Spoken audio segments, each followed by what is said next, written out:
Still trying to throw the ball. On first and goal, second and goal. Panicking at third. Fourth, I'm wishing for a muff. All right, we got the 510 Huddle segment with our special guest, Trayvon Henderson. How you doing today, bro? Straight. Good to hear. How's the training been going? Everything with the off season and the pandemic. Man, it was a little difficult at first because I was in a groove, man. I had the facility. I don't stay too far from the facility, so everything pretty much free. I got the weight room there. The coaches is there, the strength and conditioning coaches. I got cold tub, foam roller. I got everything I need. And then once the pandemic hit, it was like a little bit of a shock. I was trying to get it out the mud in my living room, but it just wasn't enough. And I got in contact with one of my teammates, and he's a starting safety. I think he's been there for about 7 years now, probably going on his 8. But he got me in contact with one of the old receivers, Brandon Tate, who used to play for the Bengals. And he got a gym, so for the past few weeks we've been working out with him, and it's been pretty decent, man. Get some quality work in. And as far as the training is going, what are you specifically trying to work out since you don't have OTAs and all that going on right now? Yeah, so first off, we start working out, just getting in shape, get back in that rhythm of working out, and then after that, we started implementing some more technique kind of stuff. More so working on drops because we both safeties. Working on cover 2 drops, working on reading, reacting on the play action run. Stuff that's going to be pertaining to what we really going to do on the field and not just cone drills. Okay. And from all these drills, are you still in communication with your coaches, or are you guys still pretty much out there on your own? Nah, we definitely in communication with them. We had to report. So we were supposed to report April 20th, but we had started our meetings and started Zoom meetings a week after. So week after April 27th, that's when we start getting in contact with them. We texting them and stuff like that. And we got Zoom meetings Monday through Thursday. So we pretty much be in contact with them all week. Oh yeah, that Zoom. Everybody in America's been on Zoom. Is it are coaches still the same type of people as in the meetings, or do you feel they're a little less personable? I think it has its pros and its cons during the Zoom meetings because, we're not at the facility, so it's kind of hard to build that camaraderie with all the new players and the rookies and stuff like that. But one of the pros is that, people are more comfortable in their household. So, you hear more people answering questions. You hear more people, being real active and participating when we watch a film. And the coach, say, oh, we got this call right here, so what do we make? People are, we talking more, stuff like that. I mean, that's one thing that I noticed. Yeah, that seems like a real good positive, though. I mean, if people are learning better through the Zoom, we might see less, those mental errors this upcoming season. I mean, I hope so, man. But it's not really the same, though, because during OTAs, we actually on the field. You know what I'm saying? Because we be at the facility, we work out, we have meetings, and then we go on the field, and then we actually do it. So it's good that we got the communication going, but some players learn by actually being on the field and running through the plays and stuff like that. Okay, that makes a lot of sense.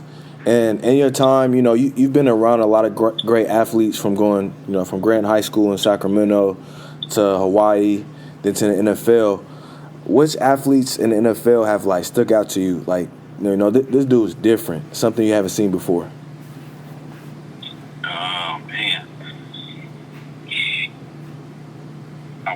Because I played majority special teams my 2 years being in the league, so when I be watching film and stuff, it's more so on special teams. So I be noticing people on kickoff. But gunners, I ain't gonna lie, man. I think our 2 gunners for the Bengals. Well, one had got released. He on the Lions right now. His name is Tony McCray, and then we got another one. His name is Brandon Wilson. He's our kick returner as well, and he's our gunner.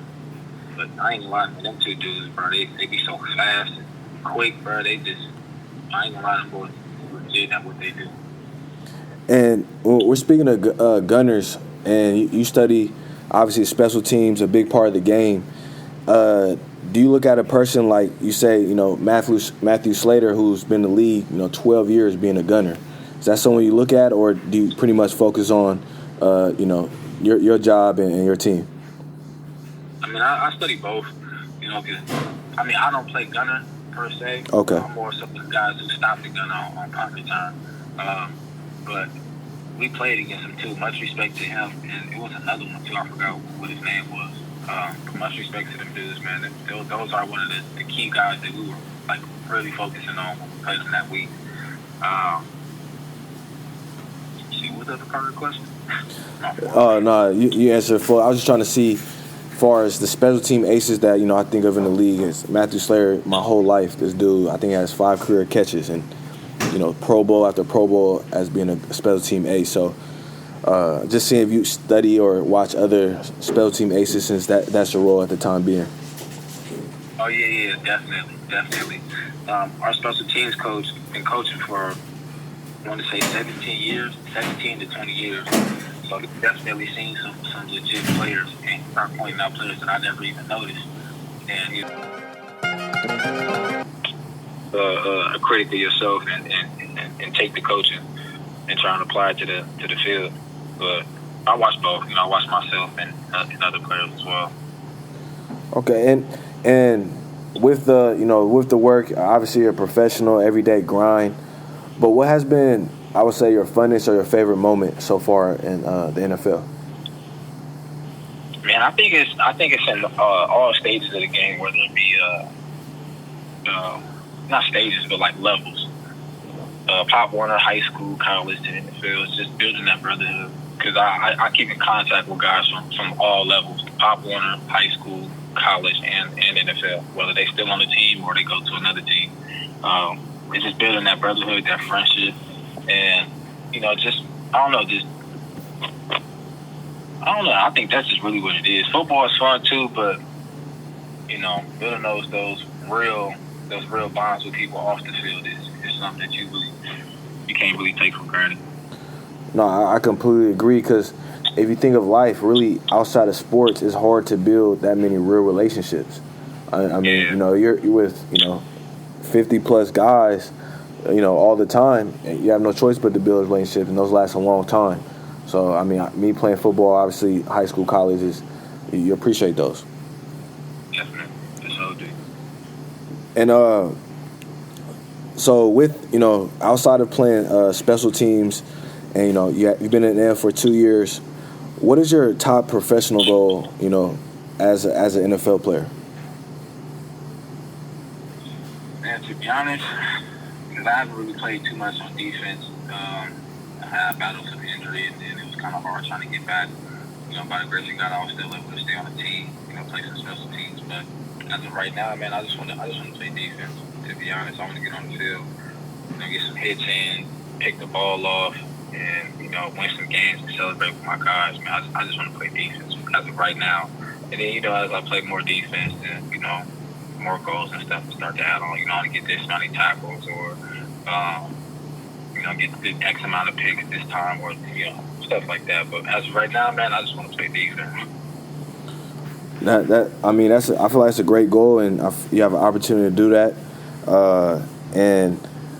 And with that goal, do you see that coming this upcoming season, or do you feel that that's going to come when it comes?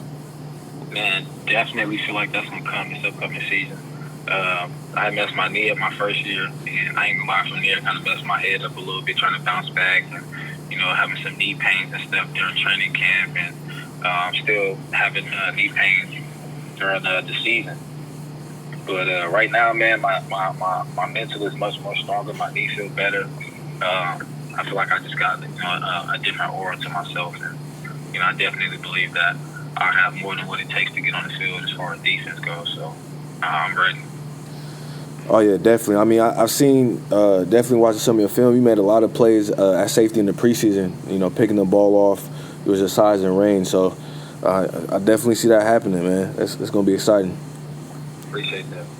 And I gotta ask this question: How excited are you to get Joe Burrow? Man, people ask me that question too, and to be honest, man, I know some people be hard on quarterbacks, and especially if you're the first round pick.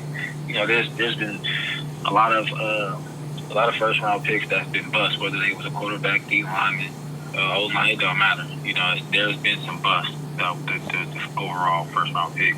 But I'm approaching the situation as if he's innocent until proven guilty.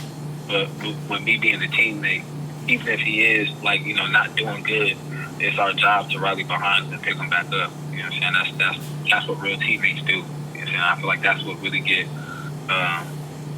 you through those hard times. Like if we in a wild card or something like that, or if we on the verge of not making the playoffs, like we got to stick together, you know, and not trying to do stuff on our own. You know, if you're supposed to be in a gap and we trying to two-gap, stay in your gap so your teammate can make the tackle and we get a TFL, we get off the field. You know, I've seen situations where people trying to two-gap. It could be in college, too. I've seen it in high school. People trying to two-gap, you know what I'm saying, and not doing their job. So I feel like if we stick together, rock with Joe Burrow, whether we doing good or bad, I just feel like that's really what our responsibility is as teammates. No, again, I think you're spot on, and you talk about brotherhood, so I think that plays right into it. You know, it's you guys go to battle every Sunday. So, and with that, I think, you know, do you think it's big the fact that, you know, Cincinnati really only had two quarterbacks the last, 15 plus years with Carson and Andy Dalton? Do you think that's also going to, something new coming in is going to shake it up? I mean, possibly it could, but, you know, I feel like all good teams have chemistry. And I feel like, you know, if we do that, the communication on the field will be much more effective if we, you know, build some chemistry off the field.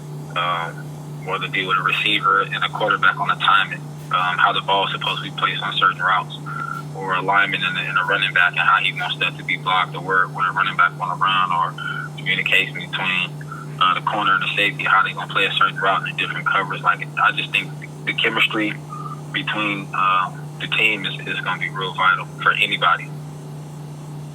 Yeah, I mean, that's what's going to win. And with speaking of chemistry, do you feel that we could potentially see sloppier play or, I don't want to say injuries, but just more unfortunate plays because teams aren't practicing together as much this year? I mean, possibly. I don't know. It's a possibility that it could. It's a possibility that it can. I don't really know the future or nothing like that. Some guys may take it serious. Some guys may not. I'm not really sure how that's going to play out. I hope nobody get hurt, and I hope nobody takes this opportunity for granted. Because as we all know, man, the time span or the length of someone's career in the NFL really don't last too long. You know, so I just hope nobody takes this shit for granted, and you know what I'm saying, make sure they getting that work in when nobody looking. Oh yeah, definitely. I mean, that's why everyone's professional, right? So it shouldn't even need to be said.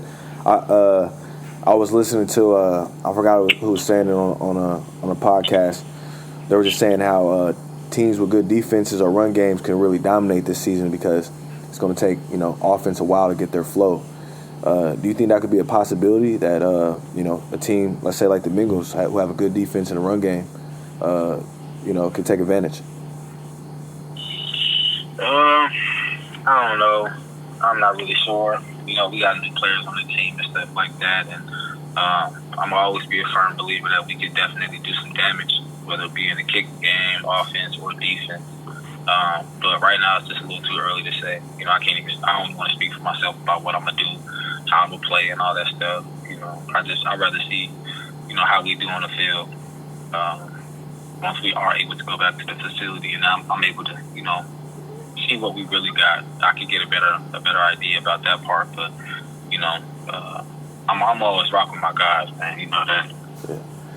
No, definitely, and that makes sense because when is the last time you seen your team? Man, as a whole? Yeah, as a whole.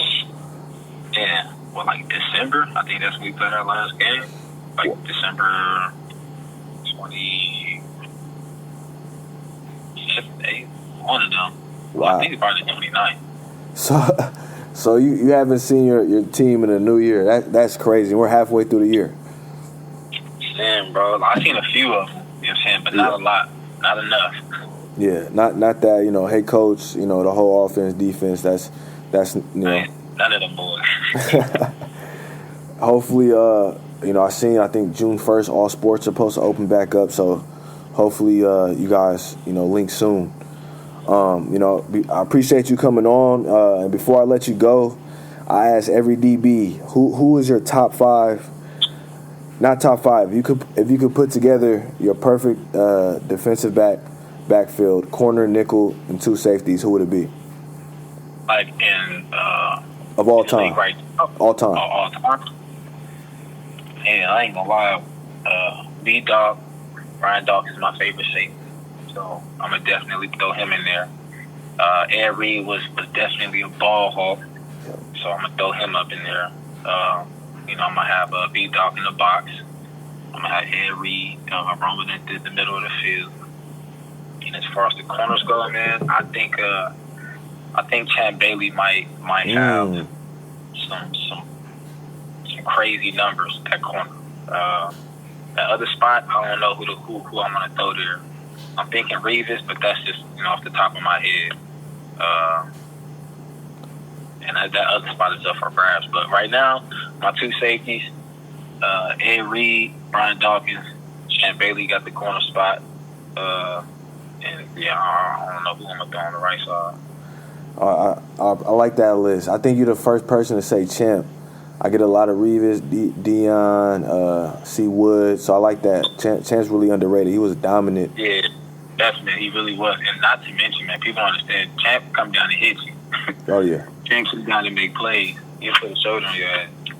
I like that list, man. But I appreciate you coming on and doing this. And best of luck this season. I'm looking forward to you out there making plays on defense and special teams and holding down for Cali and Sacramento. Definitely, man. Appreciate it, man. I'm honored to be a guest on the show, bro. I appreciate it, man. Good luck this season. Thanks. Still went for it. It's time to change the club.